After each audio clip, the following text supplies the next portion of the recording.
Brainstorm, literalmente, é tempestade de cérebro, tempestade de ideias.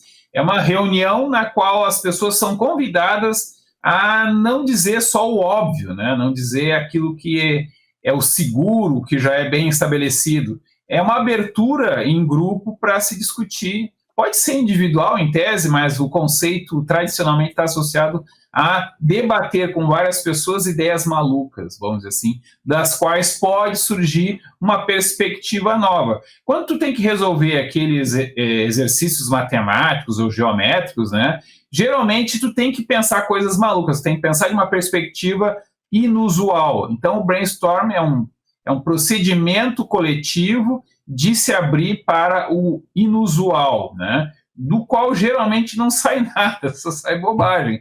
Mas é aquela história, tu tem que fazer exercícios, né? O resultado vem com o tempo. A brainstorm é um processo, as pessoas vão aprendendo a fazer também, não é uma coisa intuitiva, as pessoas ficam inibidas, né? É como dizer, agora inventa uma dancinha aí. Inicialmente as pessoas ficam travadas, né? Aí aos poucos elas vão aprendendo, eu posso jogar o braço para cá, fazer não sei o quê, né? Então, brainstorm é fazer isso com ideias, com perspectivas, com modos de encarar um problema, né? Se tu encarar do jeito óbvio e é um problema que não está tendo solução, o provável é que tu não resolva, porque já se fez isso, né? Então, quando há um problema diferente, novo, que a gente está insistindo com as maneiras anteriores de raciocinar e não está dando certo, vamos fazer uma brainstorm para ver se surge uma perspectiva diferente que resolva. O que isso significa concretamente? Que vai se pensar em 15 coisas diferentes ruins, né? Mas lá, de repente, surge na primeira vez ou surge na 16ª vez uma solução, uma perspectiva que vai realmente ajudar a resolver o problema. Bom, primeiro, antes de fazer o elogio do brainstorm, porque eu vou fazer o elogio do brainstorm, por que ele é útil e vou falar até de experiência empírica pessoal, eu vou falar um pouco de epistemologia no sentido, um pouco história da epistemologia, né? Porque existe muito esse debate em epistemologia, em filosofia da ciência, que antigamente as coisas eram mais simples, então você partia do que já estava dado, para em cima do que já estava dado, a ciência fazer os seus testes e tal, testar suas hipóteses. Mas que com o avanço do conhecimento, cada vez mais passou a existir o conhecimento randômico. Aquela coisa, o conhecimento obtido de um processo randômico. Né? Então você joga tudo lá, daqui a pouco uma coisa dá certo. O brainstorm talvez tenha uma inspiração nisso, nessa questão epistemológica de que você trocou o raciocinar em cima do que já era conhecido para vamos testar todas as possibilidades aqui e em termos randômicos isso pode dar um resultado muito interessante.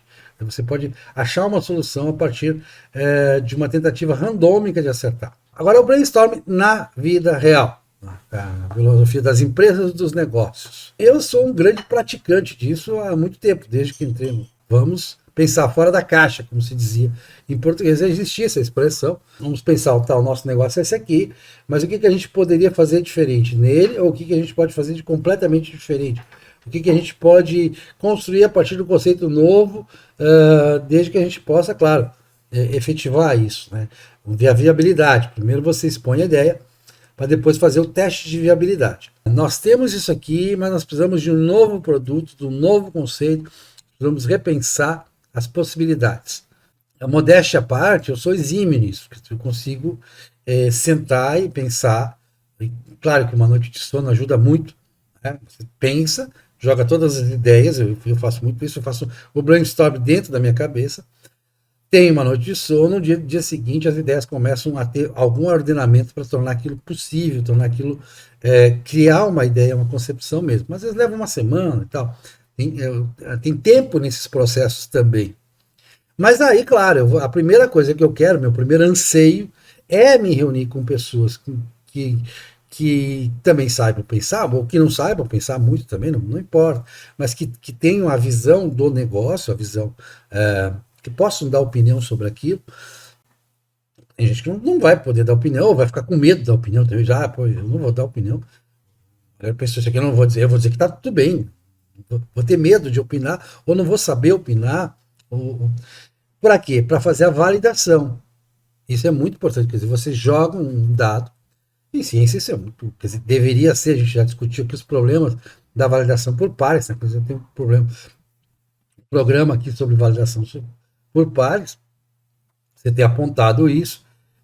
Mas ficando só no mundo dos negócios, porque as pessoas que estão nos acompanhando nesse programa estão mais ligadas nisso, no empreendedorismo, nos negócios, enfim.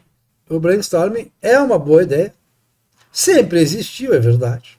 O termo é bom porque ele provoca isso, né? Ele diz, poxa, não, então, isso aqui não é uma ideia de maluco, porque você podia numa reunião lá 20, 30 anos atrás, eu tive uma ideia nova, o cara, o diretor lá da empresa te mandar ficar quieto, porque, não, isso aí é loucura. Então, quer dizer, isso abriu um pouco a cabeça, né? Aquela coisa passou a ser parte dos manuais de administração, parte do coaching, a gente também vai falar aqui sobre coaching ainda, você, bom, tem que estar sempre aberto para novas ideias, para repensar o negócio todo. Pense de fora, olhe de fora. Pense o seu negócio a partir de uma coisa ampla. Qualquer negócio que você tenha, pense como é que ele funciona, por que ele existe, como é que ele começou, olha a história desse negócio. Você está no ramo do entretenimento, como é que começou o entretenimento? Qual é a história do entretenimento? O que já foi tentado no entretenimento? O que não foi tentado? O que foi embrionariamente? Quer dizer, aquela coisa, um pouco, tudo já se pensou. De alguma forma, tudo já foi pensado. Mas muita coisa a gente nem sabe que foi pensado porque não virou na prática, não existiu. A gente pode estar pensando em uma coisa que alguém pensou lá atrás, mas não registrou, ou não levou adiante, enfim, não testou a hipótese. Então, pensar fora da caixa é um pouco isso, é pensar as coisas com um pouco de filosofia. Tá? Aí até se diz hoje que uma filosofia não serve para nada. E nos Estados Unidos uma pesquisa estatística demonstrou que no ambiente empresarial, que as pessoas são remuneradas pelas grandes empresas, seja como fornecedores, seja como criadores, seja como empregados mesmo, como diretores, gerentes, executores, e essa pesquisa mostrou que as pessoas que tinham uma formação em filosofia e áreas afins tinham uma renda maior, salário maior, depois de um determinado tempo, do que pessoas formadas em engenharia, por exemplo, ou em física. Então, isso é interessante constatar isso, porque é um contrassenso, parece que só as hard science importam. É verdade, só as hard science importam. Quando se trata de empreender, de fazer uma empresa funcionar, aquela coisa, claro que tudo que é hard science importa para a empresa. A empresa não pode contrariar as leis da física, digamos assim. Mas poder se expor ao brainstorm e praticar o brainstorm de uma maneira, claro, desinibida, não tendo medo da crítica, sabendo que aquilo pode estar exposto. Essa ideia é uma bobagem, isso aqui não tem como dar certo. Claro, você não vai dizer para ninguém, eu jamais diria, essa sua ideia é uma bobagem, até porque isso é uma maneira de reduzir a ideia da pessoa a um termo que não quer dizer nada por si. Uma bobagem pode ser um grande negócio lá na frente. O que você põe o selo de bobagem. Bobagem é só um selo. A ideia pode ser inexequível, e aí você também é um exercício interessante, você provar ou demonstrar que é inexequível, demonstrar pelo raciocínio que é inexequível. Mas enfim, estimula o raciocínio e o raciocínio levado à validação. Eu acho importante esse conceito, a gente já discutiu aqui, vamos voltar a essa discussão da validação por pares. Aí, validação por pares, quando a gente estava falando, era muito a questão da hard science mesmo, quer dizer, aquela experiência que pode ser repetida, a verdade falseável de Popper e tal, aquela coisa. Mas nesse caso é a validação por pares no campo de filosofia mesmo, de negócios, de possibilidades de mercado, somente de mercado, né? O que tem mercado, o que tem demanda, o que não tem demanda, que a gente nunca sabe também, um pouco randômico também, como aqui no YouTube. Eu estava até conversando com criadores essa semana, com gente bem sucedida, e que sabe, o próprio YouTube diz isso no seu direito, que no começo é meio que, vamos tentar qualquer coisa, experimenta tudo, e ver o que vai colar, ver o que vai dar certo, porque o que vai fazer sucesso é imprevisível, é randômico. A tempestade mental, né, em grupo, ela tem um momento, há situações que pedem. Qual é o problema disso ou de qualquer outra coisa, né? A sua vulgarização como para todas as coisas, para todos os momentos. Não, ao momento de fazer a brainstorm, ao momento de dizer, não, mas isso é uma bobagem, também existe esse momento. Existe o momento de tu falou, o diretor da empresa vai dizer, vai te demitir. Não, mas é que tu não vai apresentar, tu não vai fazer ordinariamente, certo? Se for um tipo de empresa muito peculiar, talvez de, sei lá, publicidade, tu não vai fazer brainstorm com o diretor da empresa, tu vai fazer brainstorm com os colegas de equipe, né? De equipe mais imediata, que tem um problema concreto para resolver. Ou o diretor vai fazer com o sócio dele, né? Ou com com as pessoas que ele tem mais intimidade, né? Qual é o papel da brainstorm? Olha, tem um problema que a gente não está encontrando a solução. Vamos nos abrir às ideias mais idiotas, a princípio, e ver se de alguma delas, geralmente não sai, mas vamos ver se surge uma solução nova, né? Pode ser, inclusive, que a frustração da brainstorm, né, leve a pensar em uma solução depois, né? Então, tu falaste que, às vezes, é bom dormir e acordar, uma boa noite de sono. É a outra técnica, né, que é durma sobre esse problema, ou seja, pensa nele, depois para de pensar, vai descansar, vai sonhar com ele, alguma coisa assim. Na ciência, inclusive, houve casos em que algumas soluções foram apresentadas para os pesquisadores, para os estudiosos, durante o sonho, ou seja, o nosso cérebro ele tem várias coisas que funcionam automaticamente, né?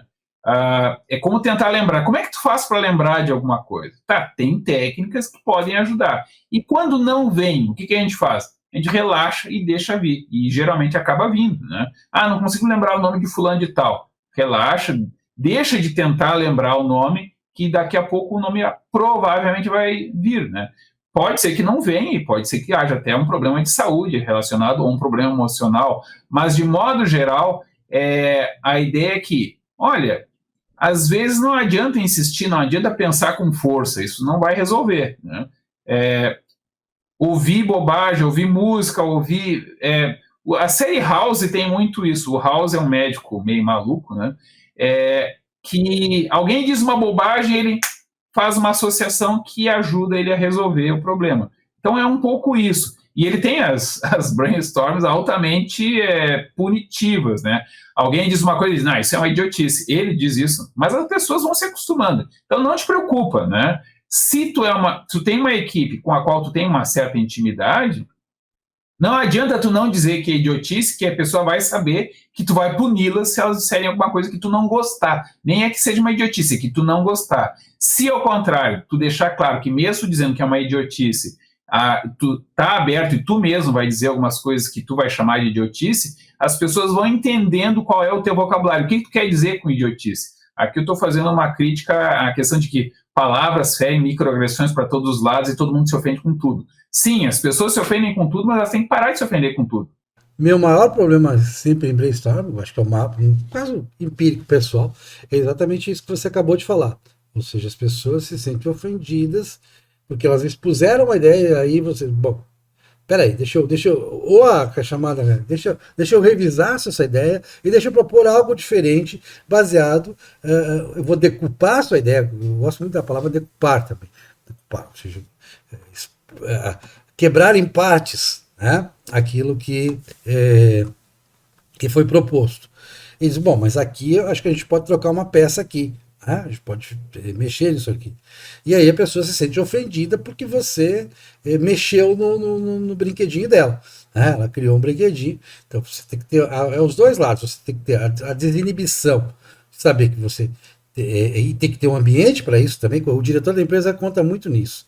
Na verdade, já teve muita reunião que o diretor estava e o diretor participa. Hoje acontece muito isso. As empresas estão modernizando os processos. De repente tem a reunião da equipe e o diretor vai lá na reunião da equipe, nem que seja 5 minutos, e aí ele ouve e tal, alguma coisa que alguém tem que dizer. ou então chama a pessoa, diz, olha, o que você acha e tal. Ele não chama o imediato dele, chama o que está subordinado, o imediato, para, eu quero ouvir a sua ideia. E o imediato tem que aceitar isso como uma coisa, ou vai junto também. Então, a gente tem que ter desinibições, mas também as pessoas entender que uma vez que elas expõem a ideia, essa ideia ela passa a ser passível de crítica, que tem que existir, evidentemente, e passível de adições ou subtrações, de modificações. A graça do brainstorm é essa. Então, nesse sentido, se você tem uma empresa, ou um negócio, uma coisa colaborativa, uma joint venture, essas coisas que envolvem cooperação, fornecedores, há empresas que são sócios de outras empresas, ou que trabalham em determinado negócio, fornecedores mesmo. Todas as relações do mundo que visam mercado, vamos atender demandas de mercado, estar aberto para o brainstorm, para a explosão de ideias, é importante. Claro, alguém tem que controlar isso em algum momento, senão vira o caos, mas o caos, é como diziam os axions de Zork, enquanto não começar a aparecer ordem, o caos não é perigoso. A questão da brainstorm é que há momentos em que ele cabe, há momentos em que não cabe, há momentos em que agora vamos pensar da maneira mais quadrada possível e vamos desenvolver isso aqui, vamos sofisticar essa ideia que surgiu numa conversa louca, né? Não punitiva, né? Ok, aquele era o momento de tentar achar uma solução, mas também, se a gente começar a fazer brainstorm tempo todo, a gente vai estar desperdiçando o tempo da equipe, né? E a questão do chefe ouvir por 5 minutos, né, isso vai inibir, a princípio, a brainstorm. Até porque as pessoas vão querer se exibir, né? Mostrar que são inteligentes. E a brainstorm não é o momento de mostrar que tu é inteligente, é o momento de tu trazer as tuas idiotices também, né? Porque o que tu é inteligente, aquilo que tu sabe que tu é bom, tu já sabe que tu é bom, tu já testou isso para aquele problema que não foi resolvido ainda, né? Ou, claro, tu pode ser chamado para uma reunião para discutir um assunto que não é da tua área e ver se do teu ponto de vista quadrado surge uma perspectiva que aquela pessoa que estava responsável não tá considerando, nem ocorreu para ele. Mas, enfim, o que eu quero chamar a atenção é que brainstorm tem uma função e tem um momento para ser feito. Pode dar certo fazer na hora errada? Pode, mas o provável é que dê errado, que não ajude, que seja desperdício de tempo. Vou dar um exemplo concreto aqui. Jogar videogame pode trazer um insight para alguém? Pode, mas isso justifica que o cara comece a jogar no meio do expediente dele durante 2 horas? Não é isso, né? Então, brainstorm é uma coisa que é para durar, sei lá, 15, 10 minutos, não é para ser uma longa experiência de brainstorm. Quando vê, as pessoas saem da empresa que concluem que o sentido da vida é outro, né? Não, o objetivo do brainstorm é resolver um problema que não está dando para resolver com as formas usuais de pensar. Cada um na sua especialidade não está conseguindo resolver. Então, quem sabe uma ideia idiota de uma outra pessoa, de uma outra área, não me dá um insight, não me dá uma intuição, não me dá uma dica para resolver um problema que eu não estou conseguindo resolver. Pode acontecer. É provável que aconteça? Não é provável que aconteça. Mas é uma tentativa a mais para resolver um problema que não está se achando a solução. Tu falaste várias coisas que não têm exatamente a ver diretamente com a brainstorm, mas são assuntos interessantes. Por exemplo, a tal da comunicação não violenta, né? É uma coisa que a gente poderia discutir, assim como várias outras, né? Mas a questão central que eu acho importante na brainstorm é que, eventualmente, se precisa fazer, eventualmente pode ser gostoso, no mais, às vezes, vai ser um pouco frustrante, né? Ou pode ser divertido, mas frustrante com o objetivo que tu tem, pode gerar vínculos, pode te levar a conhecer melhor a equipe, tem uma série de funções colaterais, mas a função específica da brainstorm é se abrir para outras perspectivas. E aí reitero com aquele exemplo que eu dei. Quando vai resolver um problema de lógica, de matemática, de qualquer coisa, que tu não está conseguindo resolver, tu tem que fazer sozinho uma espécie de brainstorm. O que é isso? olhar de outras perspectivas. De que outra maneira eu posso olhar isso aqui? Isso, basicamente, é o fundamento da brainstorm. Esse é o fundamento, digamos assim, heurístico ou epistemológico da brainstorm. E existe a dinâmica de grupo chamada brainstorm, que ela é, olha, agora todo mundo aqui, sem medo de se parecer idiota, né? Um pouco de medo talvez seja bom, mas sem muito medo de parecer idiota, tenta contribuir com as ideias loucas que ocorrer. É quase que uma associação livre, né? Mas com uma função específica, resolver um problema, né? Então, tu já vai estar um pouco censurado ou focado, né? Não é uma associação livre, porque a própria associação livre da psicanálise, o psicanalista diz, fala tudo que tiver à mente sem censurar. Eu já sei, como psicanalista, que o cara vai censurar. Eu já sei que eu, como paciente, como psicanalizando, quando dizia isso, dava um gelo, né? É mais ou menos como pedir, agora tenta respirar de maneira natural. Como é que é isso? A pessoa que estava respirando de modo natural até ali, meio que perde o jeito de respirar durante alguns segundos, né? Porque tu foi mobilizado a prestar atenção em como é que tu respira. Isso vai te atrapalhar um pouco, mas a médio prazo, na sequência, pode te dar uma nova estabilização da tua maneira de respirar. Então, nós estamos tentando fazer um processo produtivo, um processo de propaganda, ou sei lá o que a gente está tentando fazer, e não está dando certo. Vamos fazer uma reunião meio louca, na qual cada um pode dizer o que achar. Não precisa ser da área, não precisa ser uma coisa técnica, pode ser uma coisa que leu, pode ser uma coisa que viu numa série, pode ser qualquer coisa que ache que tenha alguma coisa, tenha um mínimo a ver, né? Assim, as pessoas não dizem qualquer coisa numa brainstorm, senão as pessoas vão lá, uma diz 23, a outra diz gangrena, a outra fala, não é isso uma brainstorm. A brainstorm, ela é focada, ela é uma ferramenta de trabalho. Então vamos supor que a brainstorm chegue lá, pelas tantas, ela se aperfeiçoe e chegue num projeto. Aí o projeto distribui tarefas. As pessoas vão fazer, claro que as pessoas têm que fazer as tarefas, têm que cuidar. E tarefa é uma coisa chata, mas tem que ser feita. E lá pelas tantas todo mundo está fazendo suas tarefas, mas o projeto não está dando resultados, ele não está encontrando resultados de mercado, não está atendendo uma demanda. É hora de reunir de novo, e noutra brainstorm, a gente tem que repensar o nosso produto, nós erramos lá atrás, está na hora de fazer outra brainstorm, ou está na hora de ser resiliente, na hora de, isso aqui vai dar certo, temos que aguardar uma mudança de conjuntura, temos que aguardar um momento, porque acontece isso. Tem coisas que foram tentadas, não deram certo na primeira tentativa, ficou 1 ano, 2, não deu certo, e daqui a pouco aquela ideia o pessoal foi teimoso e deu certo. E passou a ser uma coisa fantástica. Então, existem essas possibilidades todas, estão na mesa. E o brainstorm tem o brainstorm em si e tem todas as possibilidades que vão acontecer depois. Agora, claro, só deixar claro, né? Eu acho que você também quis dizer isso. No momento que distribui tarefa, que passa a ter um objetivo, que passa a ter um mapeamento, que passa a existir um projeto, as pessoas têm que estar comprometidas com a execução. Esse negócio do cara que só pensa e não colabora para a execução é complicado. Eu acho que essa especialização de tarefas, tipo, o fulano é o criador e o resto é executor, isso está um pouco superado nos modelos de administração. Todo mundo tem que ser um pouco criador, tem que ser um pouco explosão de ideias e tem que ser um pouco executor. É evidente que existem cabeças que são naturalmente mais afeitas a criar coisas novas. E existem pessoas que são naturalmente, porque elas se limitam, porque não se limitam, é muito difícil de averiguar. Então elas são mais talhadas para a execução, preferem, qual é a minha tarefa objetiva? Minha tarefa objetiva é fazer contato com X clientes, apresentar o portfólio, fazer entendeu? As coisas são assim, são executivas.